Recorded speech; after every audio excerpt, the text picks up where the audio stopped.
الحمدللہ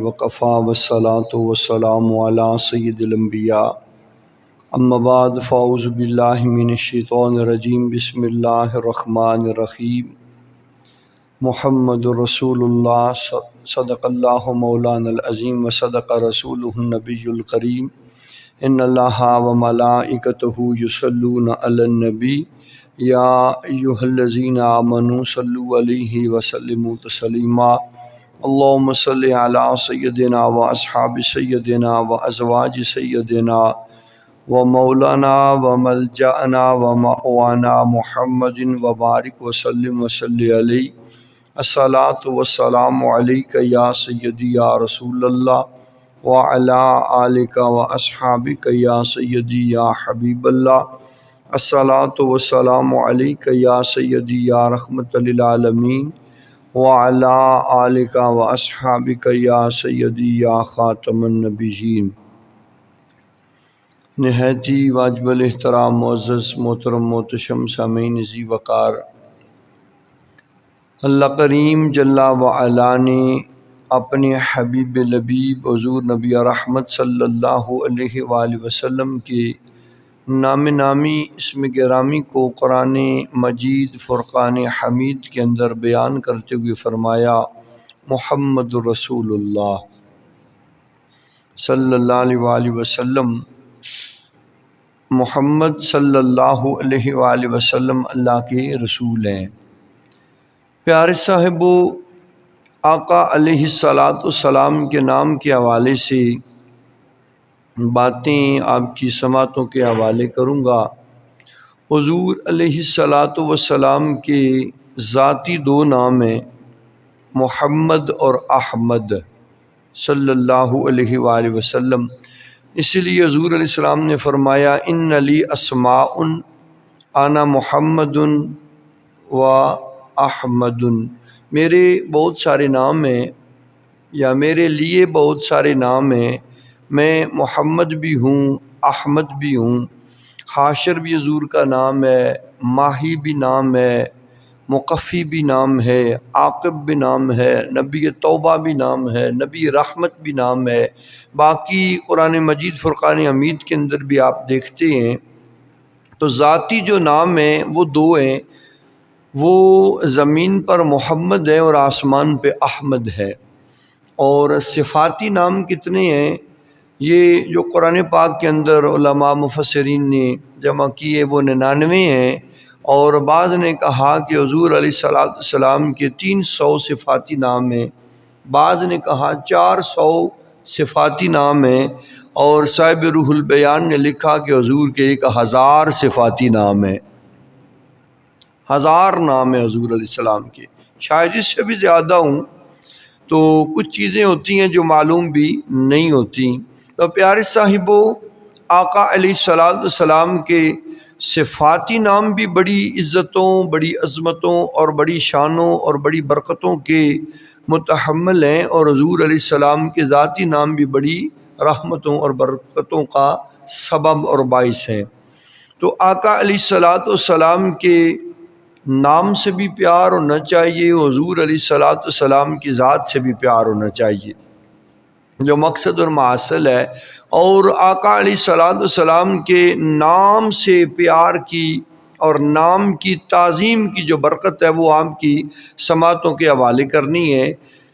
سامعین ذی وقار، اور یہاں پر ایک بات اور بھی عرض کر دوں، اس رواں سال برطانیہ کے اندر سب سے زیادہ نام جو رکھا گیا، یہ کلیکشن ہوئی ہے، تو یہ بات منظر عام پر آئی، اخبارات اور خبروں میں بھی یہ بات آئی کہ اس رواں سال سب سے زیادہ جو بچوں کے اندر رکھا گیا ہے نام، وہ سب سے زیادہ کثرت سے رکھا جانے والا نام وہ نام محمد ہے۔ تو برطانیہ کے اندر اس حال تک بات پہنچی ہے۔ تو اس نام کی بڑی برکتیں ہیں، بڑے فیوز و برکات ہیں۔ جب آپ کسی مقتدر اور معتبر شخصیت کے نام پہ اپنے بچوں کے نام رکھیں گے تو اس ہستی کے فیوز و برکات اور اس نام کی برکتیں بھی اسے حاصل ہوں گی، اور اللہ کریم کی رحمتوں اور برکتوں کا نزول ہوگا۔ اور پھر آقا علیہ الصلوۃ والسلام کے نام سے پیار، تو یہ تو بہت بڑی سعادت مندی کی بات ہے۔ یہ حقیقتاً جو ہماری محبت کا اظہار بھی ہوگا اور حضور علیہ الصلوۃ والسلام سے پیار اور عقیدت اور احترام کا بھی اظہار ہوگا، اور حق غلامی ادا کرنے بھی کوشش ہوگی۔ آج ہم نام رکھتے ہیں، بچہ پیدا ہو تو جناب یہ ایک محاذ کھل جاتا ہے، کوئی کیا کہتا ہے، کوئی کیا کہتا ہے، یہ رکھ دو، وہ رکھ دو، اس طرح کر دو، یہ نہ رکھو جی یہ بڑا پرانا ہے، اس طرح نہ رکھو جی، گاؤں میں اور بڑے لوگوں کے نام ہیں۔ بھئی آپ نے اپنے بیٹے کا، اپنے بچی کا نام رکھنا ہے تو اس کے اندر یہ نہ دیکھیں یہ نیا ہے یا پرانا، یہ نہ دیکھیں کہ آگے گاؤں میں خاندان میں کتنے بچوں کے ہیں اور کتنے کے نہیں ہیں۔ ہر بندے کی کوشش ہوتی ہے کہ ہم معتبر اپنا ایک ایسا نام رکھیں جو الگ سا ہو، بالکل سیپریٹ نام، پہلے کسی کا نہ ہو۔ تو ایسی چیز جو ہے وہ نہیں دیکھنی چاہیے، بلکہ یہ دیکھنا چاہیے موضوع کون سا ہے، بہتر کون سا ہے، دنیا اور آخرت کے اندر کس نام کے فیض و برکات زیادہ حاصل ہوں گے، وہ نام رکھیں تو اللہ کریم جل وعلا اس نام کی برکتیں بھی عطا فرمائے گا۔ اور وہ نام نبیوں کے رکھیں، صحابہ کے رکھیں، اولیاء کے ناموں پہ نام رکھیں۔ ہم جو ڈرامہ دیکھا، جو فلم دیکھی، جو اخبار پڑھا، جو کہیں پہ سنا، مطلب کو نہیں پتہ ہوتا کہ اس کا مطلب کیا ہے۔ بہت سارے نام ایسے ہیں کہ جو غلط ہیں اور وہ رائج ہے ہماری جناب، بس وہ ڈرامے میں فلم میں دیکھا، وہ پسند آ گیا خاتون کو، بس اس نے کہا جی میں نے تو یہی رکھنا ہے۔ بھائی اس کا مطلب کیا ہے؟ یہودیوں کے ناموں پہ نام نہ رکھو، کفار کے ناموں پہ اپنی اولاد کے نام نہ رکھو، ان کرکٹرز جو ہیں ان کے ناموں پر، جو فلم سٹار ہیں جی وہ فلاں ستارہ ہے جی اس کے نام پر رکھو۔ یہ ستارے یا کنجر جتنے ہیں، ناچنے والے گانے والے، جب یہ ستارے ہیں تو پھر قرآن حدیث پڑھنے والوں کا حال کیا ہوگا؟ جو ستارے ہیں ان کو ستارہ مانو، جن کے لیے حضور جان عالم نے فرمایا اصحابی کالنجوم، میرے صحابہ یہ ستاروں کے مانند ہیں۔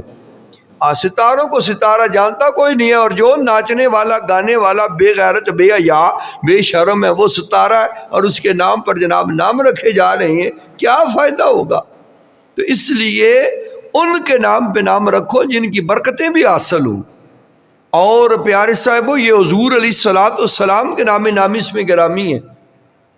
آج ہم لاکھ حج کر لیں، اربوں روپیہ صدقہ خیرات کر دیں، نمازیں پڑھتے پڑھتے کعبۃ اللہ کے سائے میں مر جائیں، گارنٹی کوئی نہیں ہے کہ ہم بخشے جائیں گے کہ نہیں، یہ عبادات ہماری قبول ہوں گی یا نہیں، بخشش کی ہمیں کوئی گارنٹی نہیں ہے کہ ہم نے جناب 2 کروڑ نمازیں پڑھی ہیں اپنی زندگی میں، ہم نے جناب اربوں روپیہ لٹایا اللہ کی راہ میں، صدقہ خیرات کیا ہے، ہم جناب بس بخشے ہی بخشے ہیں، جنت تو ہمارا مقدر ہی ہو چکی ہے، کوئی گارنٹی نہیں۔ لیکن حضور جان عالم نے گارنٹی عطا فرمائی ہے کہ جس انسان نے اپنے بیٹے کا نام میرے نام پر میری محبت کی وجہ سے رکھا، کان ہوا و مولود ہو فی الجنہ، فرمایا کہ وہ بیٹا نہیں بلکہ اس کا باپ، وہ دونوں جنت میں داخل کر دیے جائیں گے۔ صرف بیٹا نہیں باپ بھی ساتھ جائے گا، صرف باپ نہیں بیٹا بھی ساتھ جائے گا۔ صرف کس وجہ سے؟ حضور سے پیار کی وجہ سے، حضور سے محبت کی وجہ سے، حضور کی محبت کا اظہار کرتے ہوئے جس نے اپنے بیٹے کا نام حضور کے نام پہ رکھ لیا، وہ باپ اور بیٹا دونوں جنت میں داخل کر دیے جائیں گے۔ تو اس سے بڑھ کے اور گارنٹی کیا ہوگی؟ اور پیارے صاحبوں ہمارے پاس تو ہی کچھ نہیں ہے، کون سا سودا پیش کرنا ہے قیامت کے دن اللہ کی بارگاہ کے اندر، کہ کون سی کمائی کر کے آئے ہیں ہم؟ نمازیں پڑھے تو وہ بھی ہماری کھوکھلی ہیں، روزے رکھے تو وہ بھی ہمارے غیبتوں سے بھرے ہوئے ہیں، دیگر جو ہم اعمال کرتے ہیں وہ بھی اللہ جانے کس حال میں ہوتے ہیں، ہم تو حق ہی نہیں ادا کر سکتے، تو کم از کم اتنا تو کرنا چاہیے، ایسا تو ہم کوشش کریں، اہتمام کریں، حضور کے کوئی صفاتی حضور کے ذاتی ناموں سے ملا کر اپنے بچوں کے نام رکھیں، حضور سے محبت کا اظہار کرتے ہوئے اپنی اولادوں کے نام حضور کے نام پر، سیدہ خاتون جنت کے نام پر اپنی بچیوں کے نام رکھیں، ان کے نام کا جب ہم اپنے بچوں کو نام دیں گے تو ان کے نام کا فیضان اور رحمتیں اور برکتیں پروردگار عالم ہماری اولادوں کو بھی عطا فرمائے گا۔ تو پھر آپ غور کریں، جب حضور نے ارشاد فرما دیا ہے کان ہوا و مولود ہو فی الجنہ، وہ باپ اور بیٹا دونوں جنت میں داخل ہوں گے، کس وجہ سے کہ جس باپ نے حضور سے محبت کی وجہ سے اپنے بیٹے کا نام حضور کے نام پر رکھا، حضور کے نام جیسا رکھا۔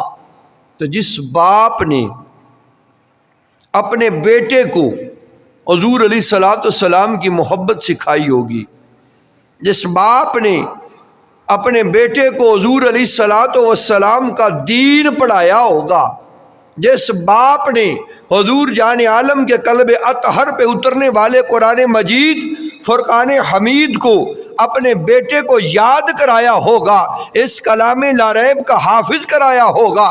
پیارے صاحبو، جس باپ نے اپنے بیٹے کی تربیت محبت رسول اور عشق مصطفیٰ کے سائے میں کی ہوگی، جس باپ نے اپنے بیٹے کو گھٹی محبت مصطفیٰ کے نام سے اور عشق رسول کے نام کی ڈالی ہوگی، جس باپ نے اپنے بیٹے کو پروان محبت مصطفیٰ کے سائے میں چڑھایا ہوگا، جس باپ نے اپنے بیٹے کو دین مصطفیٰ کی تعلیم سکھلائی ہوگی، اس باپ کی عظمتوں کا عالم پھر کیا ہوگا، اس بیٹے کی شان کا حال کیا ہوگا۔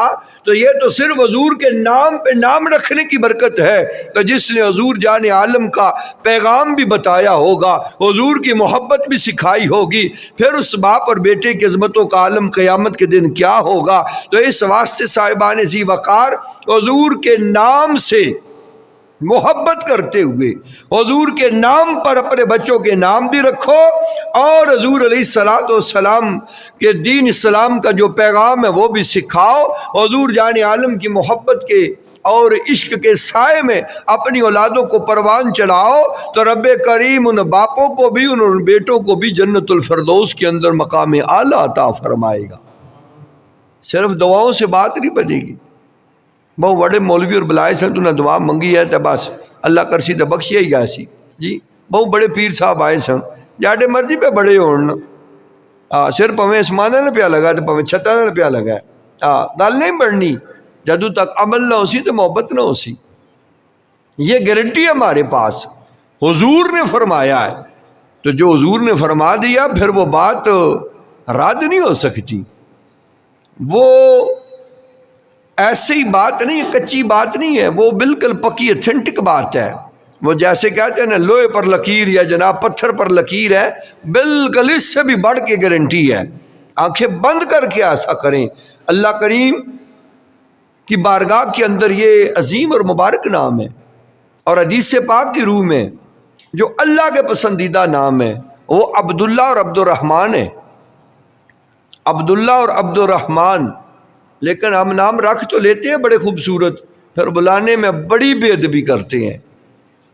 عبد الرحمن رکھ لیا تو اسے مانجی کہنا شروع کر دیں گے جی، اور پتہ نہیں کیا کیا کہنے لگ جاتے ہیں، نک نیم آ جاتا ہے۔ پھر اتنا خوبصورت اچھا نام رکھنے کی ضرورت کیا تھی؟ رکھا مختصر سے رکھے اور پورا بلائیں تاکہ اس کی برکتیں اور فائدے بھی حاصل ہوں۔ تو عبداللہ عام ناموں کے ساتھ آخر میں یہ لفظ اللہ آتا ہے، جیسے فیض اللہ، عبداللہ، مظہر اللہ۔ تو پھر ہم جب بلاتے ہیں تو کیا کہتے ہیں؟ عبداللہ نہیں ہے گل ہوئی ہے جی، وہاں ہمیں عبداللہ کہنا چاہیے، دلے نہیں کہنا چاہیے، بے ادبی ہے، یہاں پر گستاخی ہو رہی ہے۔ تو پھر نام لینا ہے تو ادب سے لیں، پورا لیں، اور نام خراب کہاں سے ہوتے ہیں؟ گھر سے ہوتے ہیں۔ ایک تو ہم اچھے نام نہیں رکھتے، اور پھر جو رکھ بھی لیا اگر اچھا بھی رکھ لیا تو پھر اس کا ستیہ ناش کرنے والے گھر والے خود ہوتے ہیں۔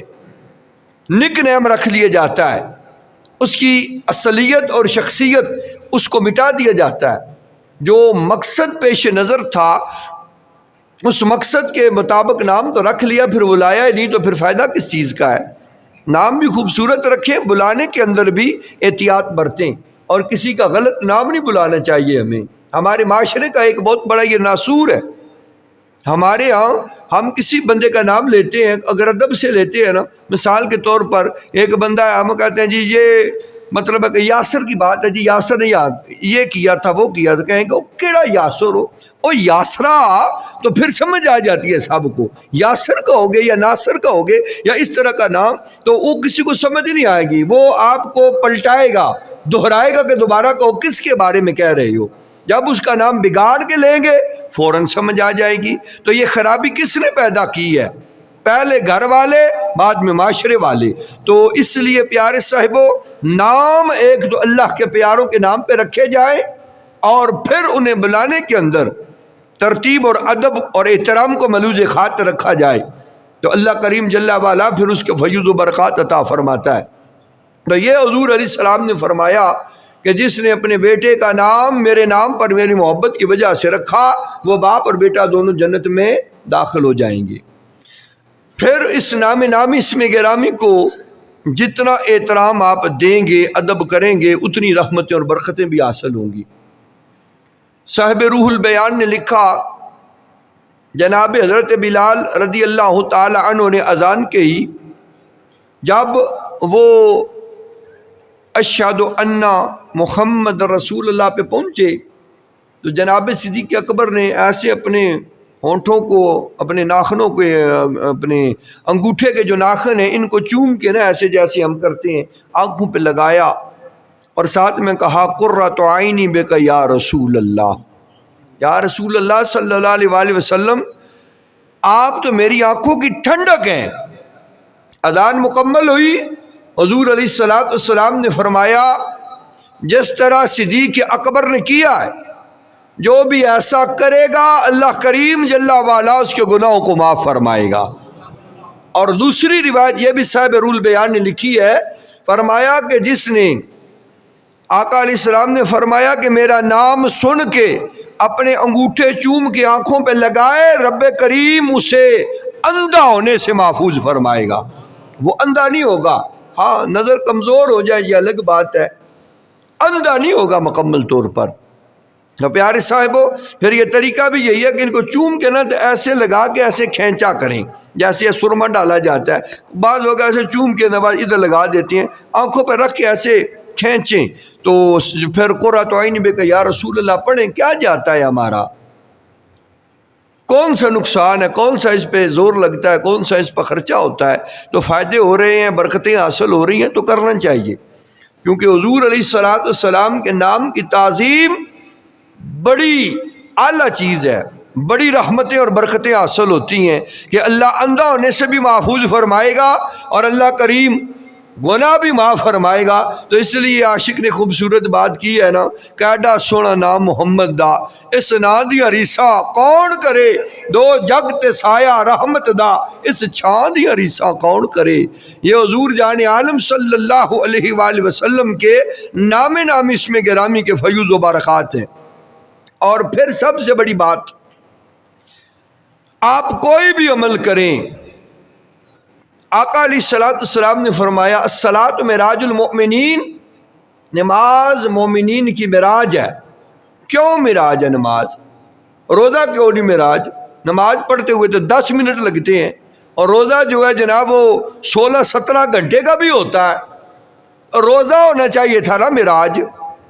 حج جس پہ 40 دن ہمارے صرف ہوتے ہیں، لاکھوں روپے ہمارے صرف ہوتے ہیں، اس حج کو مومن کی معراج ہونا چاہیے، جو زندگی میں ایک بار فرض ہے۔ نماز ایک دن میں 5 مرتبہ فرض ہے، حج پوری زندگی میں 1 مرتبہ فرض ہے۔ حج کو معراج ہونا چاہیے تھا، روزے کو معراج ہونا چاہیے تھا، نماز کیوں معراج ہے؟ وجہ کیا ہے پیارے صاحبو؟ وجہ یہی ہے، حضور جان عالم صلی اللہ علیہ وآلہ وسلم کا نام اسم گرامی ہے، اور کوئی وجہ نہیں۔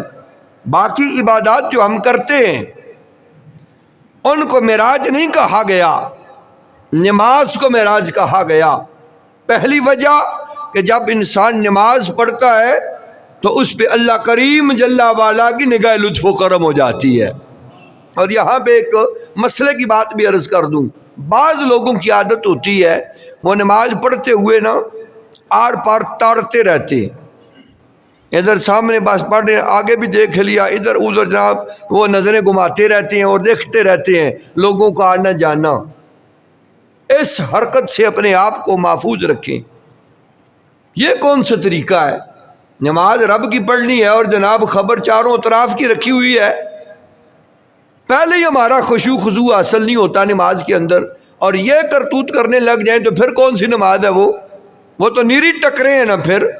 اسی لیے وہ مجنوں جا رہا تھا نا تو وہ نمازی کے آگے سے گزر گیا، نمازی صاحب نے نماز چھوڑی اور تھپڑ دے مارا اس کے جناب منہ پر، اور تو اندھا ہے، تجھے نظر نہیں آ رہا میں نماز پڑھ رہا ہوں؟ مجنوں نے کہا کیسا تو نمازی ہے ہوئے، اور میں تو عشق مجازی میں اس قدر غرق ہو چکا ہوں کہ مجھے سوائے لیلا کے اور نظر ہی کوئی نہیں آتا، اور تو کیسا نمازی اور رب کا عاشق ہے کہ جس سے عشق حقیقی، جو عشق حقیقی کا دعویٰ کرتا ہے، رب کی نماز پڑھ رہا ہے اور میں پورا بندہ تجھے نظر آ گیا؟ یہ تیری نماز نہیں، ٹکرے ہیں ٹکرے۔ تو اس لیے پیارے صاحبوں کوشش کیا کریں نماز پڑھتے ہوئے، جن لوگوں کی یہ عادت ہے وہ یہ اپنی عادت توڑیں۔ کھڑے ہیں قیام کی حالت میں ہیں تو پھر سجدے والی جگہ پر دیکھیں، بس اس سے زیادہ آگے پیچھے نہ دیکھیں۔ کیوں؟ اس لیے کہ حضور علیہ السلام نے فرمایا جب تک انسان نماز کے اندر مصروف رہتا ہے، نماز کے اندر متوجہ رہتا ہے، اس کی نظر دائیں بائیں پھرتی نہیں، تب تک وہ رب کریم کی نگاہ لطف و کرم میں رہتا ہے، اس پہ برابر رب کریم کی نگاہ لطف و کرم پڑتی ہے۔ جیسے ہی اس کی نظریں پھر جاتی ہیں، اللہ کریم جل وعلا بھی اسے نظر رحمت موڑ لیتا ہے۔ تو یہ محرومی کی بات ہے۔ تو اس لیے نماز پڑھتے ہوئے کوشش کرنی چاہیے دائیں بائیں نہ دیکھا جائے، جو عام لوگوں کی عادت ہوتی ہے، اور صرف وہ نظریں نہیں گھماتے، بعض لوگ تو ایسے ایسے سر بھی گھما کے ایسے سے دیکھ لیتے ہیں۔ میں نے اکثر لوگوں کو دیکھا ہے، اور اتنے بے شرم ہوتے ہیں، پھر انہیں دیکھتے رہو، انہیں غیرت نہیں آتی ہے۔ بھئی یار یہ دیکھ رہا ہے، میں نماز پڑھ رہا ہوں اور میں کدھر کدھر دیکھ رہا ہوں۔ تو اس لیے اللہ کی بارگاہ کے اندر اس کے آداب جو ہوتے ہیں ان کو ملوز خاطر رکھنا ضروری ہوتا ہے۔ یہ وجہ ہے نماز کا معراج ہونا مومن کے لیے، کہ نماز کے اندر انسان جتنا رب کے قریب ہوتا ہے کسی اور عبادت میں قریب نہیں ہوتا۔ سجدہ یہ عاجزی کی انتہا ہے، جتنا انسان جھک جاتا ہے اتنا ہی رب کے قریب ہو جاتا ہے۔ اور دوسری یہ بات، اللہ کی نگاہ لطف و کرم حاصل اس وجہ سے ہوتی ہے کہ حالت نماز کے اندر جب ہم نماز پڑھتے ہیں، قیام ہے، رکوع ہے، سجدہ ہے، قعدہ ہے، یہ چار حالتیں جو ہیں ان پہ آپ غور کریں تو یہ حضور جان عالم کے نام نامی اسم گرامی احمد صلی اللہ علیہ وآلہ وسلم کا عکس پیش کرتی ہے۔ گویا کہ عشاق کہتے ہیں کہ القیام کالالف، قیام اس طرح کرو کہ حضور کے نام احمد کا الف بن جائے، والرکوع کالحاء، اور رکوع اس انداز سے کرو حضور کے نام نامی اسم گرامی احمد کی ہاء بن جائے، والسجود کالمیم، سجدہ اس حال میں کرو حضور کے نام احمد کی میم بن جائے، والقعود کالدال، اور قعدہ اس طرح کرو حضور کے نام احمد کی دال بن جائے۔ تم نماز پڑھتے رہو، تمہاری بدلتی حرکات کے اندر رب اکبر اپنے حبیب لبیب کے نام احمد کا نظارہ کرتا رہے۔ اسی وجہ سے جب رب کریم ہماری بدلتی اداؤں کو دیکھتا ہے، اپنے حبیب کے نام نامی اسم گرامی احمد کا نظارہ دیکھتا ہے، اس کی خاص توجہ حاصل ہوتی ہے۔ اس وجہ سے بندہ مومن کی نماز یہ اس کے واسطے معراج بن جاتی ہے۔ تو پیارے صاحبو، یہ حضور کے نام کا صدقہ اور فیضان ہے۔ ہم پڑھتے نماز ہوتے ہیں، ہماری بدلتی اداؤں کے اندر رب کریم اپنے حبیب لبیب کے نام احمد کے نظارے دیکھ کے ہم پہ خوش ہو رہا ہوتا ہے، اس کی نگاہ لطف و کرم حاصل ہوتی ہے۔ اس وجہ سے پھر حضور نے فرمایا الصلاۃ معراج المؤمنین، نماز مومنین کی معراج ہے۔ تو معراج حاصل دوری کرنی چاہیے نا، ایک تو رب کریم کی بارگاہ کا قرب پا کر، اور دوسرا اللہ کریم جل وعلا کی نگاہ لطف و کرم حاصل کر کے۔ دوری میں راج ہو جائے گی۔ تو نماز کو خشوع خضوع سے پڑھنا چاہیے، اور اس کے اندر اس چیز کا خیال اور خاص رکھنا چاہیے، اور یہ جو حرکات ہیں نا ان کو صحیح ادا کرنا چاہیے۔ اس لیے کہ حضور علیہ السلام نے فرمایا سب سے بدترین چور پتہ ہے کون ہے؟ صحابہ نے عرض کیا حضور کون ہے؟ فرمایا وہ سب سے بدترین جو چور ہے نا وہ نماز کا چور ہے۔ نماز میں چوری کیسے؟ جو نماز کے اندر حرکات کو پورا ادا نہیں کرتے وہ چور ہیں۔ ہاں کوئی مجبور ہے، پریشان ہے، معذور ہے، کسی بیماری کی وجہ سے، کسی شرعی عذر کے پیش نظر نہیں کر سکتا تو وہ معافی ہے۔ جو صحت مند، تندرست و توانا ہے، کوئی شرعی عذر نہیں، کوئی بیماری نہیں، کوئی پریشانی نہیں، پھر اس سے ایسا نہیں کرنا چاہیے۔ عام لوگ آپ نے دیکھا کہ رکوع کرتے ہیں نا تو اس طرح کرنا چاہیے، وہ اتنا تھوڑا سا بس سر جھکا کے پھر کھڑے ہو جاتے، پورا رکوع نہیں کرتے۔ سجدے میں جاتے ہیں، سجدے سے ذرا سا سر اٹھایا پھر گر گئے سجدے میں، جبکہ طریقہ کار یہ ہے سجدہ کر کے آپ بیٹھیں، پورا لوڈ ڈالیں اپنی مقد پر، پھر دوسرا سجدہ کریں۔ مجبوری ہے، شرعی عذر ہے تو اس کے پیش نظر معافی ہے۔ گھٹنے درد کرتے ہیں، صحیح بیٹھا نہیں جا سکتا، بندے کو موٹاپا ہے، بندے کو کوئی اور کمر میں یا مورے میں یا کسی اعتبار سے کوئی پٹھا اس کا کھینچا ہوا، کوئی شرعی عذر ہے، کوئی بیماری ہے، کوئی اس حوالے سے، تو پھر رخصت ہے۔ پھر تو اللہ کریم دلوں کے حال بہتر جانتا ہے، اس سے بڑا اور کون ہے جاننے والا۔ اور جو ٹھیک ٹھاک تندرست و توانا ہے، بس انہوں نے 4 جناب وہ ٹھمکے لگانے ہوتے ہیں اور بھاگنا ہوتا ہے، پتہ نہیں چھت نہ گر جائے مسجد کی۔ آرام سے پڑھنی چاہیے، اہتمام سے پڑھنی چاہیے۔ آ بھی گئے ہیں، وضو بھی کر لیا، گھر بھی چھوڑ چھاڑ کے، کام بھی چھوڑ کے آ گئے، تو پھر اب کون سی تنگی ہے، کون سی پریشانی ہے؟ تھوڑا سا اہتمام بھی کر لینا چاہیے۔ جب کرنا ہی ہے تو پھر صحیح طریقے سے کریں نا، تاکہ اس کا پورا فائدہ حاصل ہو۔ پوری نماز پڑھ کے جائیں۔ عام یہ فیشن بن چکا ہے، لوگ نوافل بھی نہیں پڑھتے ہیں، تو پیارے صاحبو نوافل بھی پڑھا کریں، ان کو غیر ضروری نہ سمجھیں۔ جو ہماری نمازوں کے اندر نوافل ہیں نہیں پڑھتے لوگ، فرض پڑھے، موقدہ سنتیں پڑھی اور بھاگ گئے۔ ہمارے اعمال اگر جب تلیں گے نا تو ان میں بڑی کمی ہوگی نمازوں کی۔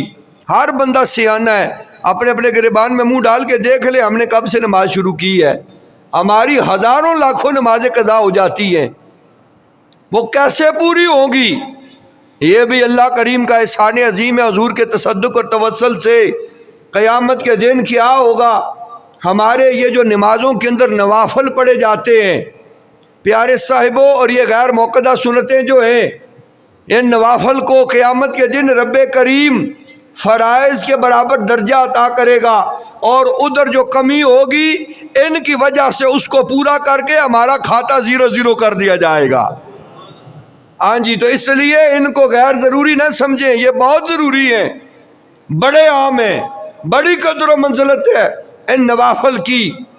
تو یہ پڑھا کریں خلوص کے ساتھ، محبت کے ساتھ، چھوڑ کے نہ بھاگ جایا کریں، خشوع خضوع سے نماز پڑھا کریں، اور اہتمام کے ساتھ اور پورے احترام کے ساتھ، تو پھر رب کریم جل والا نماز کا بھی فیضان عطا فرمائے گا، اور حضور جان عالم کے نام نامی کی بھی برکتیں عطا فرمائے گا۔ تو پیارے صاحبو اس وجہ سے چونکہ حضور جان عالم کے نام نامی اسم گرامی احمد کا نظارہ نماز کے اندر نظر آتا ہے، تو اللہ کریم جل والا کی نگاہ لطف و کرم حاصل ہوتی ہے، تو بندہ مومن کی نماز کو پھر حضور جان عالم نے معراج فرمایا ہے۔ تو حضور علیہ الصلوۃ والسلام کے نام کی یہ برکت اور فضیلت ہے۔ بنی اسرائیل میں ایک بندہ تھا، مر گیا، پیارے صاحبو 100 سالہ وہ گنہگار تھا، 100 سال زندگی تھی، کام اس کا کوئی اچھا نہیں تھا، کوئی بھلا کام نہیں تھا، کوئی گواہی، کوئی گارنٹی نہیں تھی اس کی نماز روزے کی۔ لوگوں نے اسے گھسیٹ کے ڈھیر پہ ڈال دیا، پھینک دیا گندگی کے ڈھیر پر۔ اللہ کریم جل وعلا نے جناب موسیٰ علی نبینا علیہ الصلوۃ والسلام کی طرف وہی بھیجی، فرمایا کہ جائیں اور دیکھیں ہمارا محبوب پڑا ہوا ہے، اسے اٹھائیں، نہلائیں، کفنائیں، دفنائیں۔ جناب موسیٰ علیہ السلام چلے، حکم خداوندی تھا، حکم کی تکمیل کی، پھر عرض کیا رب کریم سارے لوگوں نے گندا اور برا کر کے پھینک دیا، یہ تیری بارگاہ میں محبوب کیسے بن گیا؟ فرمایا محبوب اس وجہ سے بن گیا کہ یہ کبھی کبھار جب کبھی بھی تو رات کھولتا تھا نا، تو اس کے اندر جب کہیں میرے سونے محبوب کا نام نامی اسم گرامی محمد آ جاتا تو یہ بڑے پیار اور بڑی محبت سے چوم لیا کرتا تھا۔ جب اس کی نظر پڑتی تھی تو چومتا تھا، صرف چومتا ہی نہیں تھا بلکہ پھر اس سے مصحف کو اٹھا کر اپنی آنکھوں پہ بھی لگاتا تھا، چومتا بھی تھا، آنکھوں پہ لگاتا بھی تھا۔ اس کی یہ ادا مجھے بڑی پسند آئی کہ میرے سونے محبوب کے نام کا احترام کرتا ہے، اس وجہ سے میں نے اس کے 100 سال کے گناہوں کو معاف فرما دیا۔ تعظیم جس نے کی ہے محمد کے نام کی، اللہ نے اس پہ آتش دوزخ حرام کی۔ اور پیارے صاحبو غور کرے، جس نے حضور کے نام کا احترام کیا، حضور کے نام سے پیار کیا، اللہ کریم کی بارگاہ سے اس قدر انعام و اکرام ہے۔ تو جس نے انسان نے حضور علیہ الصلوۃ والسلام کی ذات سے پیار کیا ہوگا، حضور علیہ الصلوۃ والسلام کی ادا سے پیار کیا ہوگا، حضور کی تعلیمات پہ عمل کیا ہوگا، حضور کی تعلیمات پہ حضور سے پیار کی وجہ سے عمل کیا ہوگا، حضور علیہ الصلوۃ والسلام کے بتائے ہوئے رستے پر چلنے کی کوشش کی ہوگی، حضور کے فرامین اور احکام کو تہہ دل سے مانا ہوگا، پھر اس انسان کی عظمتوں کا عالم کیا ہوگا۔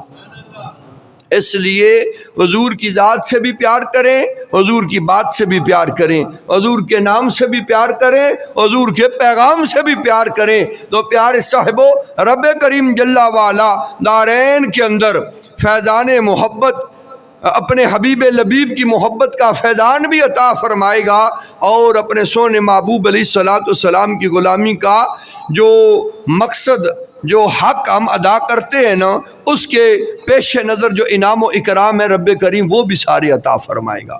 تو اس لیے حضور سے پیار کریں، حضور کے نام سے پیار کریں۔ پیارے صاحب جتنا پیار کرو گے، جتنی کوشش کرو گے، اللہ رحمتیں اتنی زیادہ عطا فرمائے گا، اللہ پاک برکتیں اتنی زیادہ عطا فرمائے گا۔ تو اپنے بچوں کے نام حضور کے نام پہ رکھا کریں، صفاتی ہوں یا ذاتی ہوں، کم از کم نسبت تو نصیب ہو جائے گی نا۔ تو پھر محمد سے نسبت بڑی چیز ہے، خدا دے یہ دولت بڑی چیز ہے۔ اللہ کریم کے بارگاہ میں دعا ہے، اللہ کریم جل وعلا ہمیں تعلیمات قرآن اور تعلیمات اسلام کے مطابق زندگی بسر کرنے کی توفیق عطا فرمائے، اپنی اور اپنے سونے محبوب علیہ الصلوۃ والسلام کی کما حق ہو محبت نصیب فرمائے۔ وما علینا